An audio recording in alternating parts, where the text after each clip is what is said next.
ఇలా ఉన్నటువంటి ప్రధాన వార్తలో భాగంగా ఏదైతే అజయ్ బాబుకు సంబంధించినటువంటి వార్తలు ఏ విధంగా ఉన్నాయో, ఏ విధంగా అయితే మనం వార్తలు ఇస్తామో ఒకసారి వాళ్ళ బ్రదర్తో కూడా మాట్లాడే నేపథ్యం చేద్దాము. అక్కడ ఉన్నటువంటి హర్ష కుమార్ వాళ్ళ కుమారుడు వీడియోస్ సెండ్ చేస్తున్నాడు. సెండ్ చేసే క్రమంలో ఆ వీడియో కూడా పంపిస్తాను, ఆ వీడియో కూడా చూపిస్తాను. ఏ విధంగా అయితే మనవాదం ఏ విధంగా అయితే సమాజాన్ని అతలకుతలం చేస్తుందో, ఏ విధంగా అయితే ఇబ్బందులు గురి చేస్తున్నారో.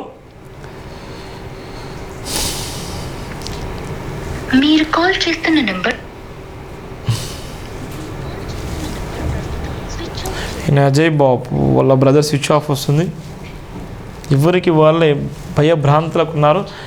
ఇది ఉన్నటువంటి నేపథ్యం. మార్నింగ్ లైవ్లో భాగంగా ఎవరైనా ఫోన్ కాల్స్ మాట్లాడే నేపథ్యంలో వాళ్ళతో మాట్లాడే ప్రయత్నం కూడా చేస్తాను. ఓపెన్గా చెప్పండి, వెంటనే చెప్పండి, సమయం లేదు. మీరు ఏదైతే చెప్పాలనుకుంటున్నారో వెంటనే చెప్పొచ్చు.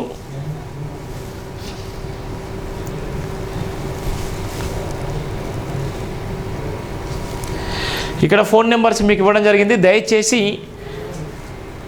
ఇన్ఫర్మేషన్ ఇవ్వాలనుకునే వాళ్ళు సూటిగా చెప్పండి. సార్ నమస్కారం sir. Sir Harsha Kumar sir లైన్లోకి వచ్చిండు. వాళ్ళ కుమార్ సార్ వాళ్ళ అబ్బాయి. సార్ చెప్పండి అన్న, ఇప్పుడు ఏ విధంగా అయితే మీరు చెప్పకుండా మీ దగ్గర ఉన్నటువంటి వీడియోస్ పంపించారన్నా?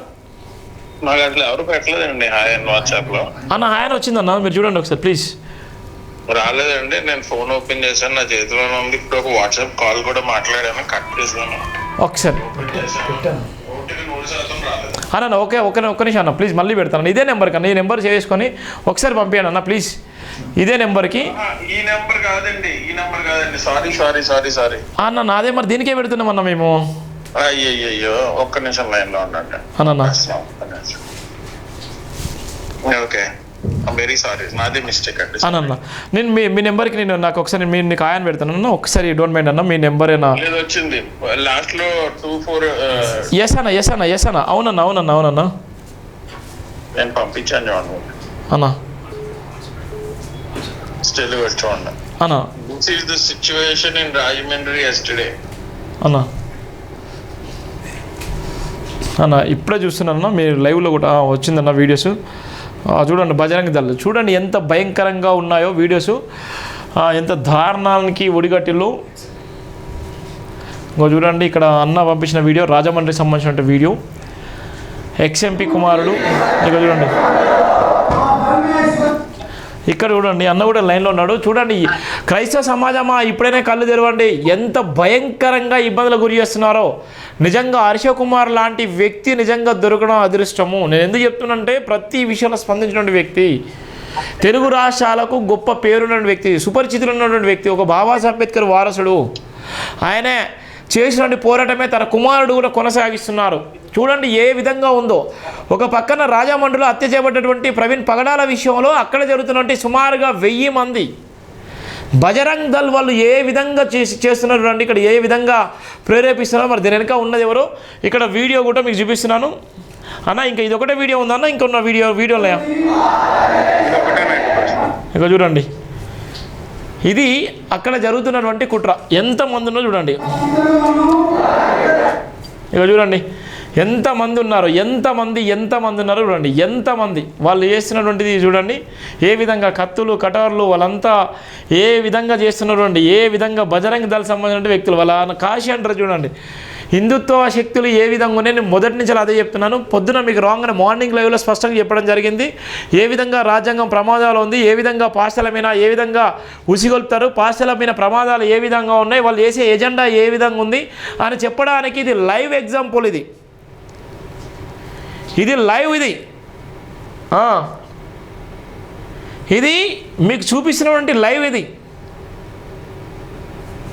ఎంత దారుణంగా ఉందో చూడండి అన్న. దీని విషయంలో మీరు ఏం చెప్పాలనుకుంటున్నారు అన్న? ఏం చెప్పాలనుకుంటున్నారు? ఏం లేదండి, ఇప్పుడు పోలీస్ డిపార్ట్మెంట్ మీద చాలా ఎక్కువ బాధ్యత ఉన్నది అన్న. డెఫినెట్లీ పోలీస్ డిపార్ట్మెంట్ ఇటువంటి అన్నిటిని కూడా, అలాగే హైకోర్టు సుమోటుగా కేసు కాన్స్టిట్యూట్ చేసి ఇలాంటి అసాంఘిక కార్యక్రమాలపైన తక్షణం చర్యలు తీసుకోవాలి. ఎందుకంటే this is an unfortunate situation. అన్నా సో దీని మీద ఇమ్మీడియట్ గా పోలీస్ డిపార్ట్మెంట్ కేసు నమోదు చేయాలి. అన్నా అలాగే ఇలాగా అంటే దీన్ని స్పాన్సర్ చేసింది ఎవరు, ఇలాంటి ఈవెంట్స్ అంటే ఫస్ట్ ఆఫ్ ఆల్ ఈ కత్తులు పట్టుకుని ప్రతిజ్ఞ చేసేది వాళ్ళ ఆచారం అయితే then it's fine, it's welcome. ఎందుకంటే ఎవరి ఆచారాలు ఉంటే we need to respect the tradition. Yes but ఇది ఆచారం కాదు, కవ్వింపు చర్య అనుకునే పరిస్థితిలో కానీ ఉంటే definitely the government has to constitute cases to maintain peace and law. Yes అన్నా నిజంగా విషయ సంస్కృతి అయితే నేర్పుతున్నారు. మనం దాన్ని ప్రశ్నించినందుకే మనం మీద దాడులు చేసేయడానికి కూడా సిద్ధపడుతున్నారు. ఇంకా మనం కన్ఫర్మ్ చేయలేమండి. ఏదేమైనప్పటికీ వాళ్ళ నినాదాలు సరే, ఎవరేమైనప్పటికీ ఎవరు ఆర్గనైజేషన్ చేసినా లేకపోతే అక్కడ ఎట్టి పరిస్థితుల్లోని ఊరుకునేది లేదు, తొక్కేస్తాం, ఎవరన్నా మన జోలికి వస్తే పొడి చేయాలి అనే వ్యాఖ్యలు మైక్ లో వినిపిస్తున్నాయి. అవును, అది వినబడుతున్నాయి కదా, అందుకే నేను అది మూడ్లో పెట్టాను. అవును. సో డెఫినెట్లీ ఇలాంటివన్నీ వెరీ చాలా బాధాకరమైనటువంటి విషయాలు ఇవన్నీ కూడా. అవును అవును. సో ప్రభుత్వం దీనికి పెద్ద అన్నగా వ్యవహరించి ముఖ్యమంత్రి గారు వాళ్ళ సహచార మంత్రులు అయితే కేంద్ర పథకాలను కూడా సాయం తీసుకుని ఇటువంటివి జరగకుండా చేయాలి. ఎందుకంటే మనం ఆఫ్ చేయడానికి వెళ్తే it's law and order dispute అయ్యాను, మనకి ఏ రైట్ లేదు అది ఆఫ్ చేయడానికి. So the government of India should follow constitution and వాళ్ళే ఇది కరెక్ట్ కాదన్నది ఆలోచించి ముందుకు అవును అన్నా. అంతేనా? అంతేనా. ఫైనల్గా మీరు ఏం చెప్పాలనుకుంటున్నారు?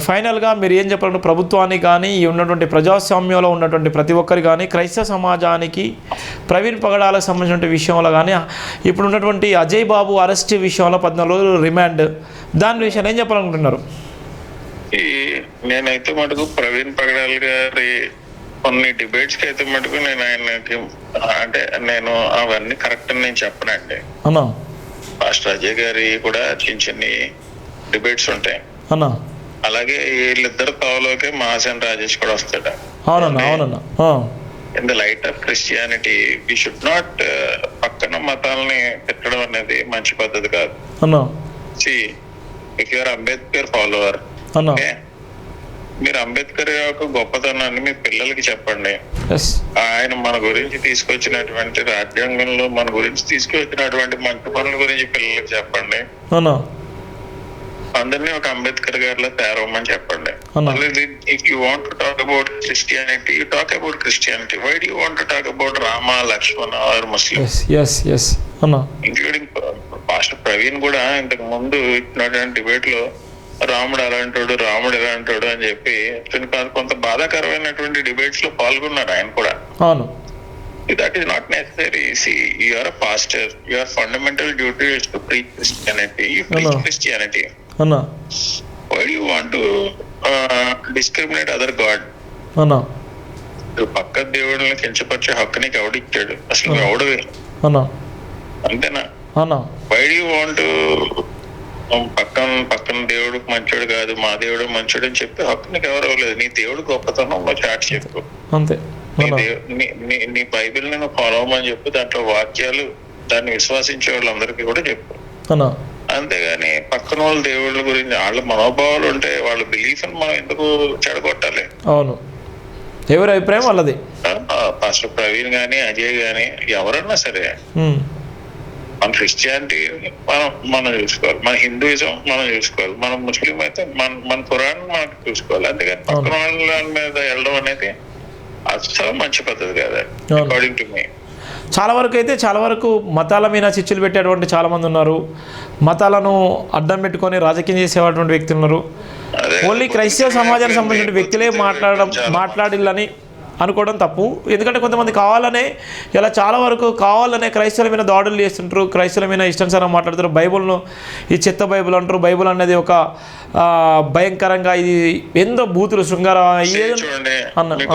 మీకు విషయం చెప్తున్నానండి, రాయమల్లో 1000 మంది పాస్టర్లు ఉన్నారు అనుకోండి, అందులో 999 మంది they preach only Christianity. They don't talk about other religion. Okay. మరి 1% పాస్టర్స్ ఉన్నారు చూసారా, అన్నా వాళ్ళు they do this kind of stuff. దానివల్ల ఈ 999 మంది పాస్టర్లకి చెడ్డ పేరు వస్తుంది. ఓకే అర్థమవుతుందా అన్నా? ఓకే అన్న. ఎంతో మంది పాస్టర్స్ వాళ్ళ బిలీఫ్ ని జస్ట్ ప్రజలకు తీసుకుని వెళ్తున్నారు. కాంట్రవర్షియల్ సబ్జెక్ట్ కి వెళ్ళట్లేదు. ఈ 1% కాంట్రవర్షియల్ సబ్జెక్ట్ మాట్లాడే పాస్టర్స్ ఎవరైతే ఉన్నారో వాళ్ళు వాళ్ళ డిబేట్ అవునన్నా. ఇప్పుడు కాంట్రవర్సీగా మాట్లాడే ఎవరైనా కూడా ఈ పాస్టర్లు కానీ హిందువుల గురించి మాట్లాడే వ్యక్తి కానీ హిందూస్ లో కూడా చూడండి, నాకు తెలిసి బోల్డ్ మంది చిన్నప్పటి నుంచి కూడా నాకు చాలా మంది బ్రాహ్మణ్ ఫ్రెండ్స్ ఉన్నారు, పంతులు తెలుసు, చాలా మంది తెలుసు నాకు కూడా. అవునా? మేమందరం కూర్చొని భోజనం చేస్తాం, మా మధ్యన ఎప్పుడు డిఫరెన్సెస్ లేవు అన్నా. To be frank and honest, అసలు there is no such kind of differences. కానీ కొంతమంది ఉంటారండి వేరే మతాల వాళ్ళు మన దగ్గరికి ఎందుకు రావాలి, మన వాళ్ళందరినీ వాళ్ళు దాంట్లో తీసుకెళ్లిపోతున్నారు, ఇది కరెక్ట్ కాదు. మన గుడ్లు చూస్తేనేమో ఇలా ఉంటున్నాయి, మన గుడ్లు చూస్తుంటేనేమో ఇలా ఉంటున్నాయి. వాళ్ళేమో నీట్ గా అవుతున్నాయి, వాళ్ళు ఏసీలు పెట్టించుకుంటున్నారు, మనకు ఆ పరిస్థితి లేదు. ఇలాంటి డిఫరెన్సెస్ వచ్చేసినాయి అండి. అవును, వాళ్ళకి ఫారెన్ ఫండింగ్ వస్తుంది. అన్న ఫైనల్ గా మీరు ఏం చెప్పాలనుకుంటున్నారు? ఏం లేదండి, first of all my conclusion is very simple. రానున్న రోజుల్లో ఈ రిలీజియస్ డిఫరెన్స్ ని ఇమ్మీడియట్ గా నేషనల్ గవర్నమెంట్ కానీ స్టేట్ గవర్నమెంట్ కానీ పోలీస్ శాఖలోనే ఒక వినూత్నమైనటువంటి వింగం తీసుకుని వచ్చి కొత్త అధ్యాయాన్ని తీసుకుని వచ్చి ఒక ఫోర్స్ ని పెట్టి ఈ డిఫరెన్సెస్ అణగదొక్కే ప్రయత్నం చేయాలి. పాస్టర్స్ హిందూస్ గురించి మాట్లాడితే పాస్టర్లని వెంటనే అరెస్ట్ చేసి జైల్లో పెట్టాలి. హిందూస్ క్రిస్టియన్స్ గురించి మాట్లాడితే పంతులు కానీ ఇంకోళ్ళు ఇన్ఫ్లుయెన్సర్స్ వాళ్ళని అరెస్ట్ చేసి జైల్లో పెట్టాలి. సమస్యలు ఉన్నాయి, అలా జరిగినప్పుడు సమస్యలు ఉన్నాయి. ముస్లిమ్స్ వేరే మతాల గురించి అలాగే ఏ రిలీజియన్ లో ఉన్నటువంటి ఇలాంటి చెడపొరుగులు వేరే మతాన్ని తెచ్చుకుంటే ప్రయత్నం చేస్తే నాన్ బెయిలబుల్ కేసు పెట్టి దీన్ని అనగదొక్కే. అవును, అప్పుడే ఈ గొడవలు అనేవి కాన్స్టిట్యూట్ అవ్వకుండా ఉంటాయి. అవునన్నా. అదే అన్న, థ్యాంక్ యూ అన్న, థ్యాంక్ యూ. చాలా వాల్యుబుల్ ఇన్ఫర్మేషన్ ఇచ్చారన్న. ఈ నెంబర్ కూడా మీరు ఇంటిమేషన్ ఇచ్చాను. థ్యాంక్ యూ సో మచ్ అన్న, ధన్యవాదాలు అన్న. జై భీమ్ అన్న, జై భీమ్. చూశారు కదా, ఎక్స్ఎంపీ హర్షకుమార్ వాళ్ళ బ్రదర్, వాళ్ళ సన్ అన్న చాలా విషయాలు కూడా చెప్పడం జరిగింది. దయచేసి ఉన్నటువంటి ఎవరైనా కూడా ఏ మతాలకు సంబంధించి, నేను అదే చెప్పిన, ఏ మతానికి సంబంధించి, ఏ గ్రంథానికి సంబంధించి, ఏ వ్యక్తిత్వానికి సంబంధించి ఎవరికి వాళ్ళు ఆ మతాన్ని గౌరవించాలి. మొదట నేను చెప్పాను,